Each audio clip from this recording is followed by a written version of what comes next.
Chez Volvo, la gamme commence actuellement par la V40, une compacte hybride entre berline et break, un peu plus grande qu'une Mégane. Volvo en a décliné une version cross-country, traduisée baroudeuse, légèrement surélevée et affublée de protections de bas de caisse comme un 4x4. Pour autant, pas de transmission intégrale au programme, il s'agit uniquement d'un déguisement. À l'intérieur, on retrouve l'habitacle de la V40 sans aucune modification.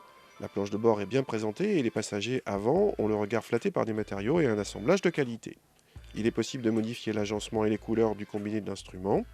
L'équipement comporte le fameux système City Safety qui permet d'éviter un accident jusqu'à 50 km/h. Sur la route, malgré un centre de gravité un peu plus élevé, la cross-country ne prend guère plus de roulis que la V40 normale. Elle reste plaisante à conduire mais offre en contrepartie un confort parfois ferme. Le D3 se montre très agréable, à la fois souple et volontaire, avec sa sonorité particulière de 5 cylindres assez discrète. La boîte auto est certes très douce mais manque de rapidité.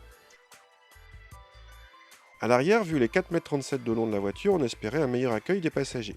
L'espace aux jambes est correct dans la catégorie, sans plus, de même que la garde au toit. Les passagers latéraux sont bien calés, mais celui du milieu est mal installé. Il a entre les jambes une petite tirette qui ouvre un porte-gobelet, ça ne s'invente pas. Bac de portière et aumônière sont de la partie. Le coffre est identique à celui de la V40, mais avec quelques centimètres de plus en hauteur pour le seuil de chargement.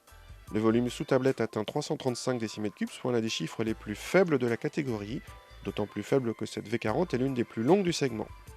Heureusement, la banquette se rabat très facilement en 2 tiers 1 tiers et dégage un plancher plat. Le déguisement de la V40 en cross-country n'apporte pas grand-chose à part du look. Pour le hors-piste, seule la version T5 a droit à la transmission intégrale. Le déguisement en question vaut quand même 1600 € de plus par rapport à la V40 tout court, ça fait cher la panoplie, mais la V40, cross-country ou non, reste l'une des voitures les plus sûres du marché grâce à tous ses systèmes de sécurité.